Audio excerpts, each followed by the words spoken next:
Whenever the government says, I'm from the government and I'm here to help, they're typically not. And I am talking about red, white, blue, purple, whatever the color they show up as. The only good government is one that is at a distance, allowing you to be able to continue to do the things you need to do on a daily basis, as opposed to mandating you do one thing or another.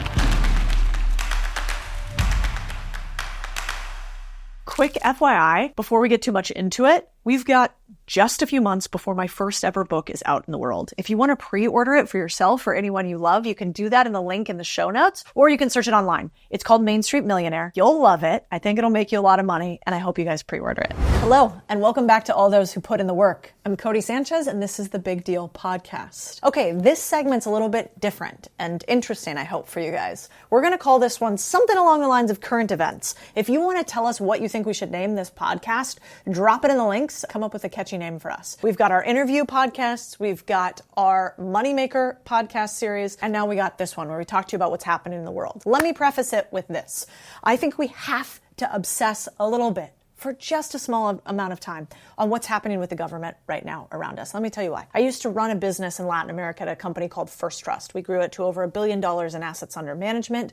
We were one of the fastest growing international businesses in Latin America. And before I left that company to go start my own, I watched what happens when we let the government get in the way of business. In fact, when I was in Latin America running our business was the same time a new president came on board in a country called Argentina, and that president's name was Cristina Fernandez. Cristina Fernandez came into an Argentina that was just starting to right its way out of formerly socialist policies.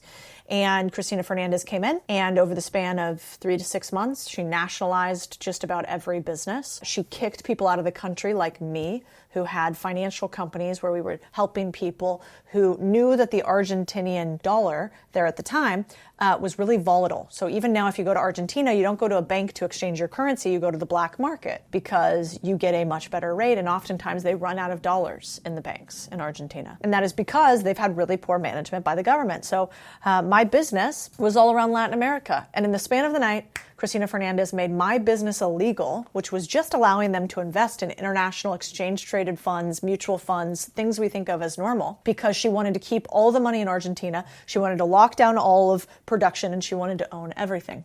And because of that, the economy cratered overnight. And some of my friends who own businesses there had them taken away. And we had a mass exodus from Argentina, and the country has never really recovered. And I watched that. And so now when people say, Codie, stay in your lane, don't talk about the government, I don't talk about Republicans or Democrats. I think they're largely the same in many ways. I talk about the fact that we have to protect our own freedoms, and that I will do everything I humanly can to fight for each one of you to be your own sovereign and to be in charge, and to have no big brother or big government tell you what you can and can't do. You don't need it.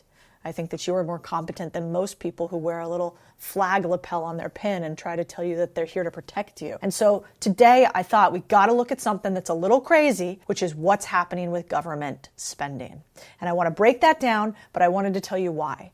Because if we let the government become what Argentina became, which is somewhere where they nationalize the economy because the government doesn't know how to build, government only knows how to protect and how to spend. They are not innovators. You guys are. And I don't want us to become a poor replica of a country that has more wealth and beauty you can imagine. Argentina's gorgeous, but sadly people in power who don't believe in the individuals. They believe in the collective. And so let's talk about what the hell's going on in the world today. We're going to do this pretty quickly. We're going to break it down, and we're going to come up with some ideas for what to do next. Okay, first, as of July 26, 2024, the U.S. federal debt has skyrocketed to $35 trillion. Almost equal to the size of the economy. Not fun. Listen, the thing is, this is not actually new news, as the U.S. has been running a deficit for a very long time, since 2001, meaning we've been spending more than we earn and borrowing to fill that gap. Things got even worse after March 2020. You guys all remember this, COVID, when central bankers started partying like they just closed an IPO and had bottle service at Tao in New York. You just picture the little central bankers shaking their champagne bottles. So why should we care about this?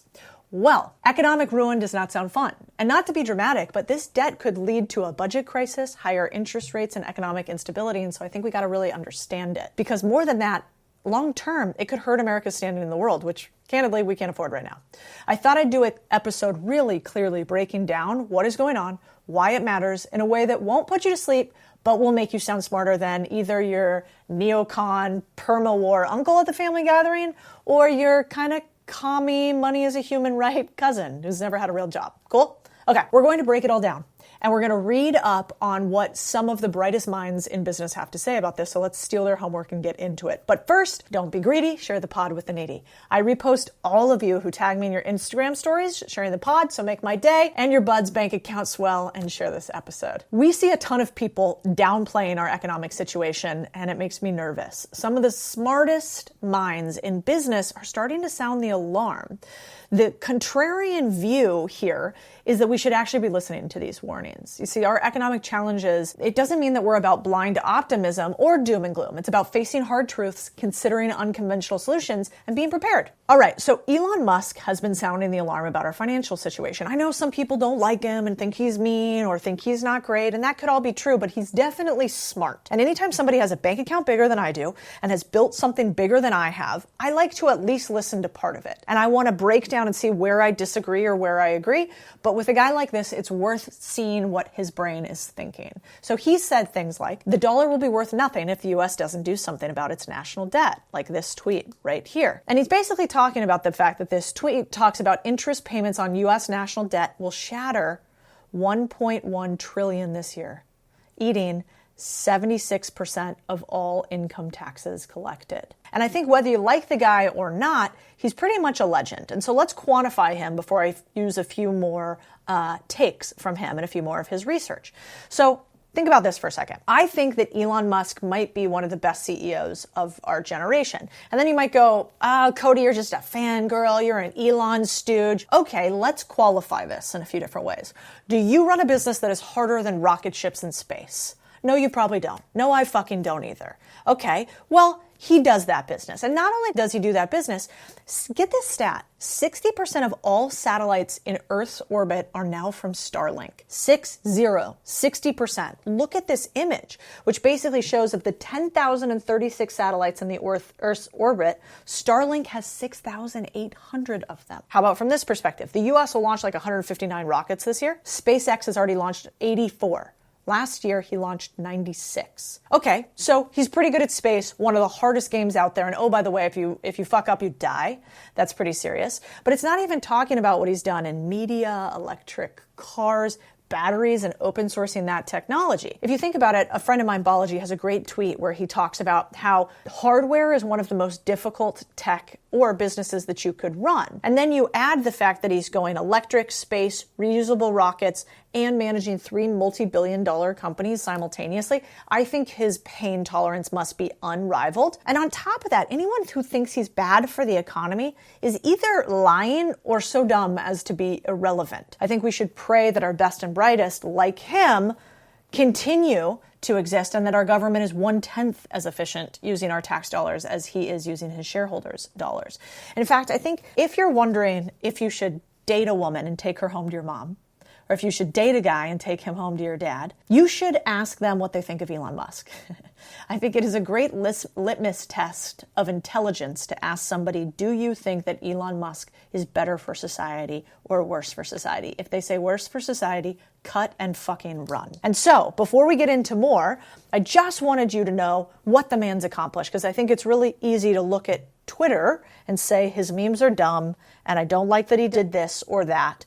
But we've got to go one step deeper than this. So when I was looking at more data from a couple people that I respect highly, from Elon Musk, from Balaji, from another one of my good friends, Brian Westbury, who's an economist, I pulled together a bunch of information on the debt crisis overall in the US.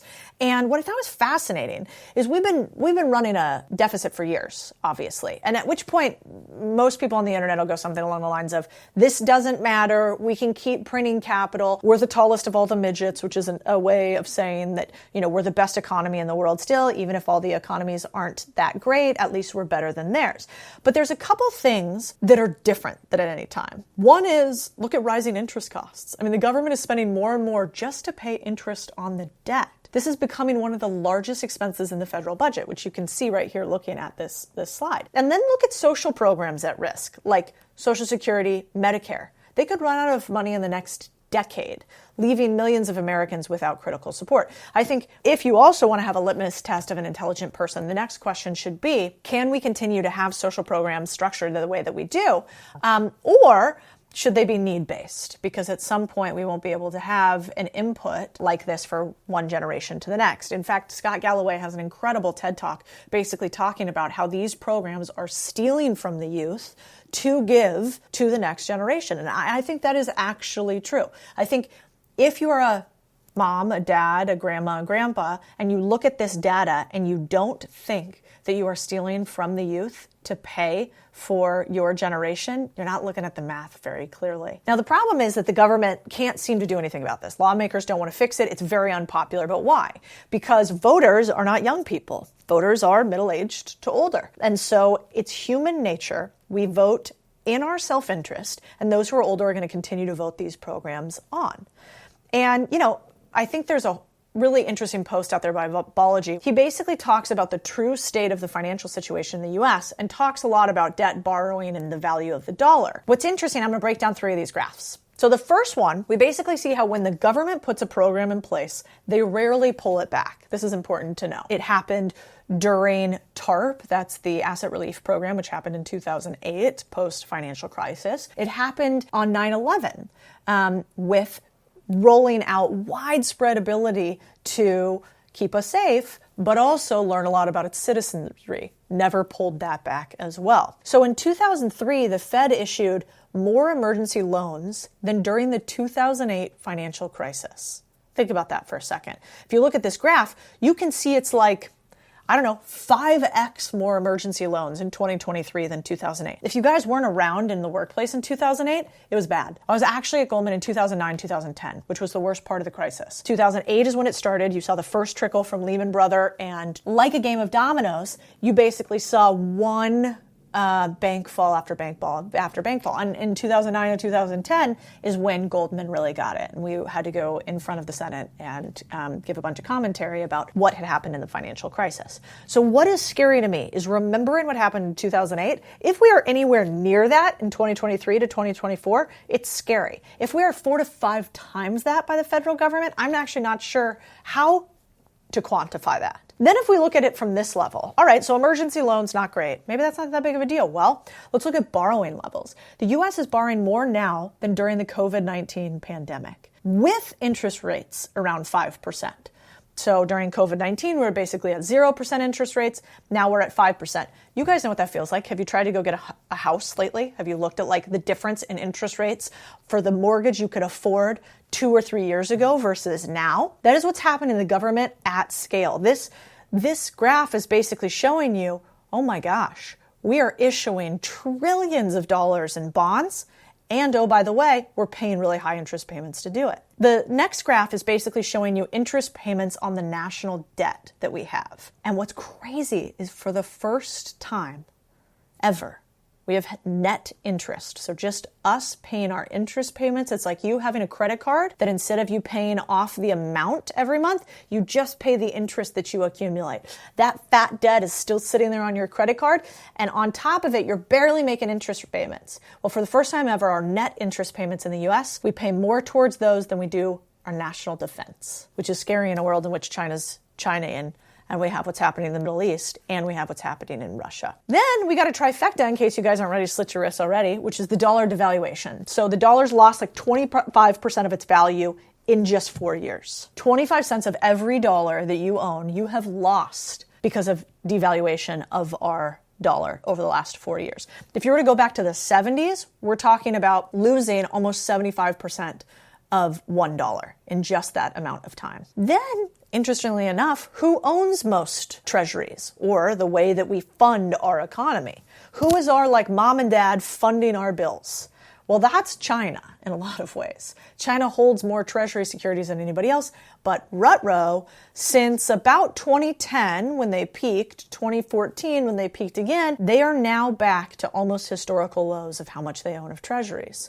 So China doesn't want to be our buddy and stabilize our economy anymore.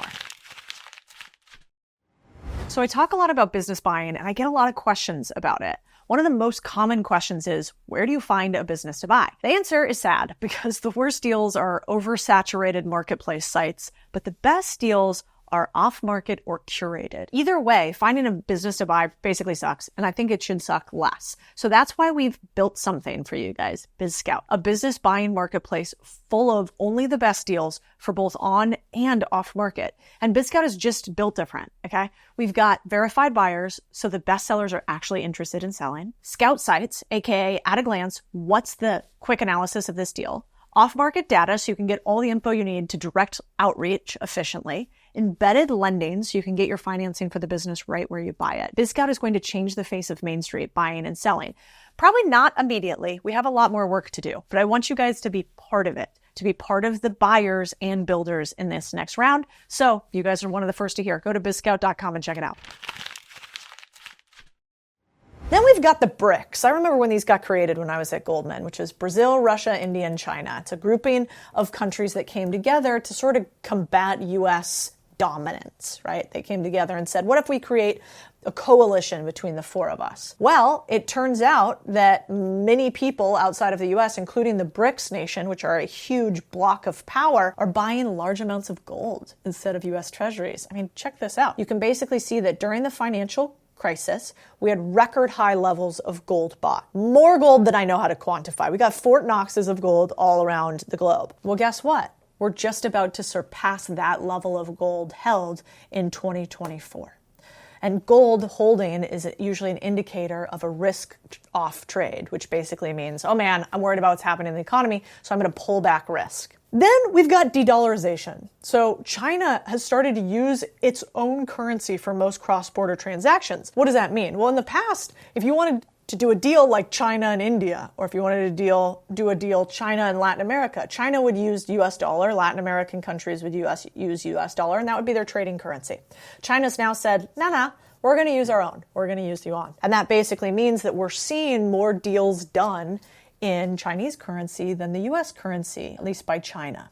And that's not great because that decreases the amount of liquidity and usage of our own currency, which we don't want. Then we made another kind of series of dumb decisions. We had a sanction on Russia and Europe that we thought was going to hurt Russia, but actually ended up hurting Europe more. So we said, no natural gas, no energy for you, Europe. We're going to shut you off from Russia because Russia really needs your cash. Turned out not to be the case. The other problem with this, it's like a little highbrow to understand, is like, imagine we used to use the dollar. You were supposed to use the dollar as a government. You were supposed to say, we do not politicize our usage of the dollar. You just go out and for anybody who wants to use the dollar, trade it back and forth amongst people, go off and prosper. Well, the second that you start politicizing the dollar, which means saying, hey, we are going to use sanctions on Russia. We are going to tell them they can't trade in USD. Well, what happens? They start using other currencies and going to other providers, and that's what's happened in Russia. Then the other thing that's a little scary is from a peacetime perspective, usually in times of peace, not times of war, debt goes down. But what has happened to us since the 1900s?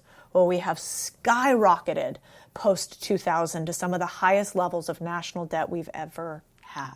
And all of this together tells me that there is something to worry about. And we'll get into answers of what you do next, but have you ever tried to solve a problem without having proper context for a problem?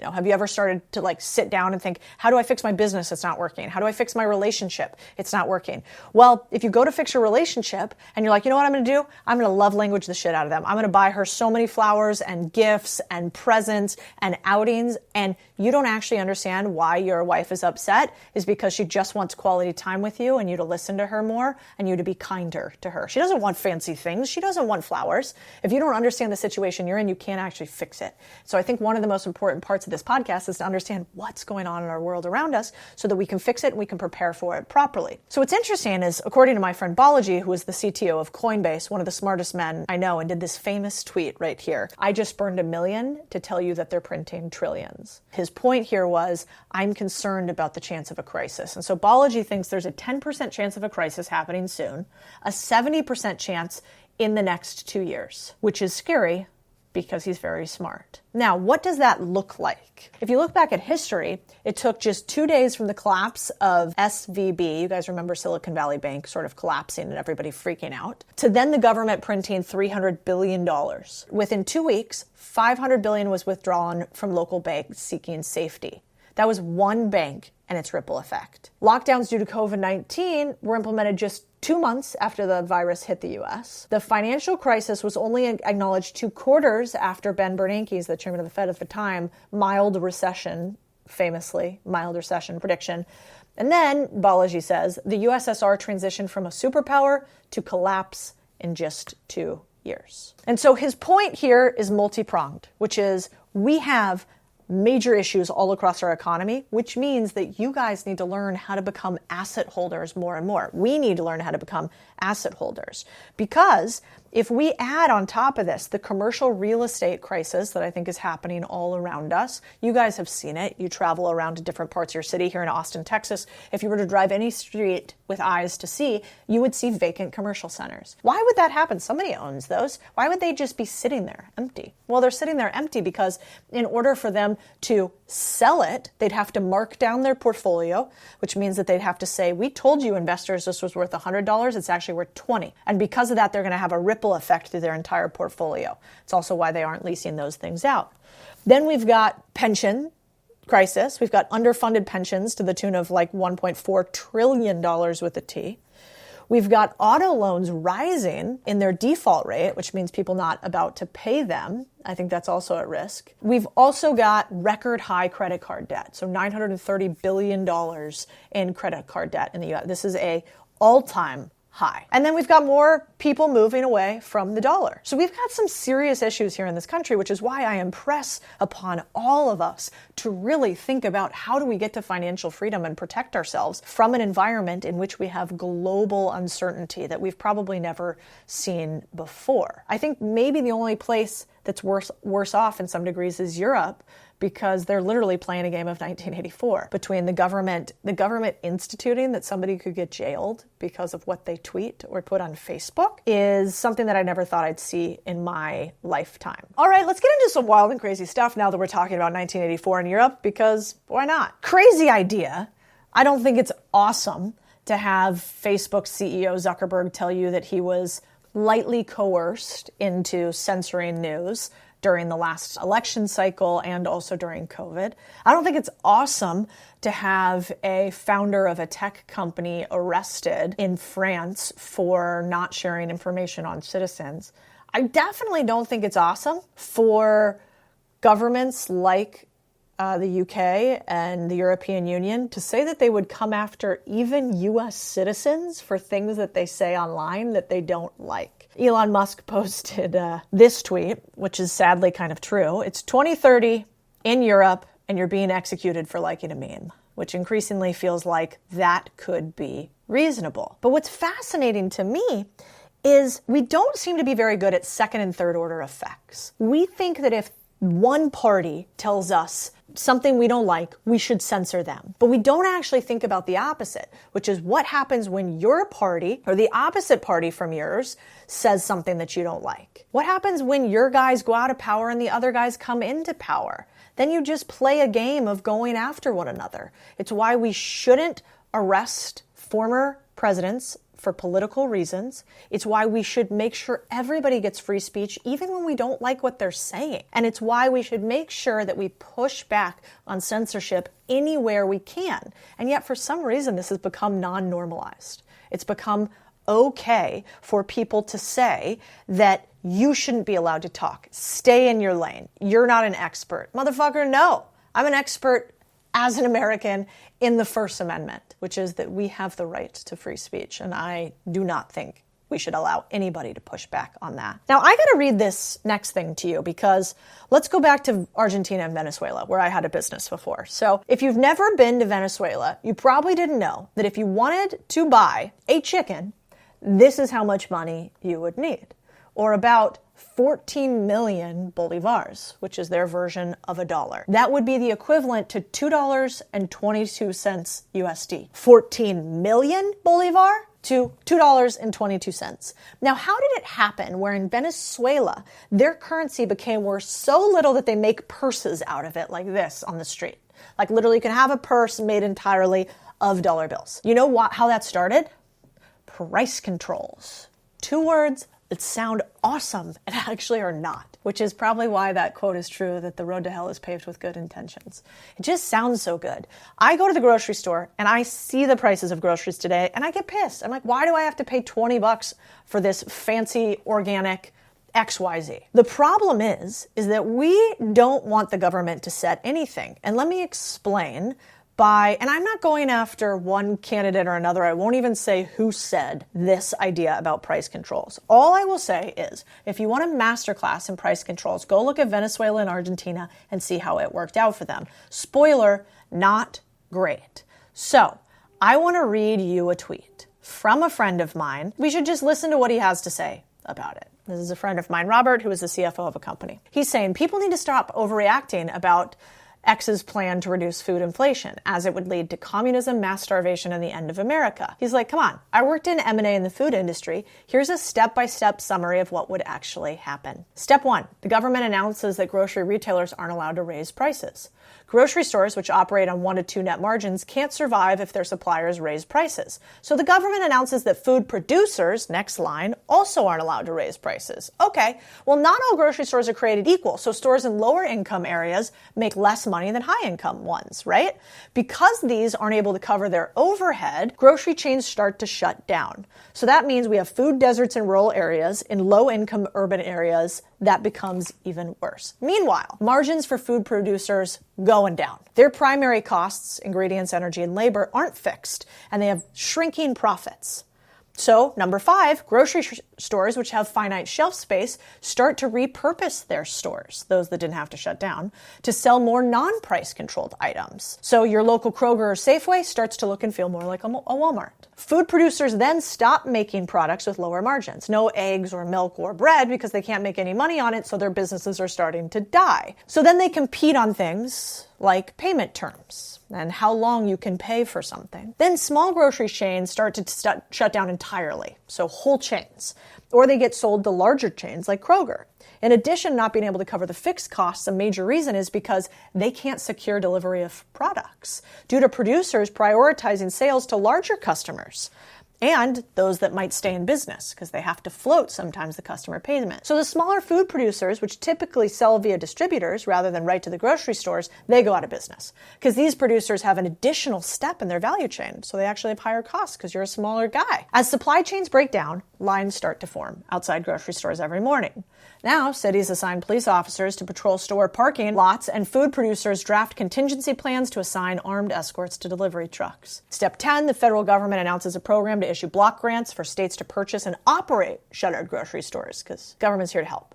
The USDA also seizes closed down production facilities because you're not allowed to close down. 11, the government announces that prices for all key food costs, corn, wheat, cattle, energy, are now fixed to stop profiteers, in air quotes, from gouging the now government-operated food industry. 12, shockingly, the government struggles to operate one of the most complex industries on the planet. The entire food supply chain starts imploding. What happens next? Communism, mass starvation, and the end of America quickly ensue. Hey, wait a second. And you have to laugh at this slightly, except that it's a tale as old as time. I had a friend who ran, I kid you not, a distributor for Mercedes-Benz in Argentina. And when Cristina Fernandez came in and took over the government, they nationalized his business and they mandated he produced coffee. This motherfucker knew nothing about coffee, but they could export coffee. And she no longer wanted to allow imports of Mercedes-Benz. So what happened? He tried for a while before the business went under because he had no idea what he was doing. That is the problem with when we try to have the government as big brother taking care of anything. And this is where some people go, well, some price controls are great. And you're right. Some price controls are necessary so profiteers do not gouge the American public. Like, for instance, you could say, what about pharma? What about those fuckers in pharma just charging us $1 million for everything? And you'd be right in some ways. For instance, U.S. drug prices are roughly 3x higher than prices anywhere else. And yet, we account for roughly a third up to 60% of the revenue of U.S. pharma companies. In some places, price controls are intelligent. Like, for instance, we should be thoughtful about life-saving drugs and trying to make sure that we have price controls so people can have access to them and there doesn't become a massive amount of profiteering. But the problem becomes when we think that something that works on the edges works across the board. And that is the truth of what's happening right now in the U.S. So the truth of the matter is, we got some work to do. But I think what you need to realize listening to all of this is that your ability to earn is really focused on two things. That is your willingness to continue to do what it takes and your ability to pick the right market for you. That market increasingly is something that you have to think about when it comes to federal and regulatory oversight. Lots of people these days like to play in online businesses, for instance. They like to play in businesses that seem a little bit sexier. But guess what? In a market in which we're coming into a recession, in which things might get harder, you are probably going to be happier with a plumbing company that everybody needs, as opposed to a gaming company online, as opposed to starting that e-commerce store that you saw with some one-off widget that nobody really actually needs. When times get tough, there's always a way to make money, but some ways are a lot harder than others. If you guys think we should do an entire episode on what to do in order to make money and continue to persevere in a down market when we have a recession, if the market continues to get more difficult, let me know and we will do that on one of these next podcasts. But in the meantime, remember this. Whenever the government says, I'm from the government and I'm here to help, they're typically not. And I am talking about red, white, blue, purple, whatever the fuck color they show up as. The only good government is one that is at a distance, allowing you to be able to continue to do the things you need to do on a daily basis, as opposed to mandating you do one thing or another. And that is a hill I will die on. All right, if you guys thought this was useful and an interesting way to break down some of the stuff that we're talking about so you can be more intelligent in conversations where people want to get emotional about politics and economics as opposed to being rational about it, let me know in the comments. We're going to maybe do more of these current events because I think in a world so crazy, we've got to know what's going on so we know what's coming. See you next time.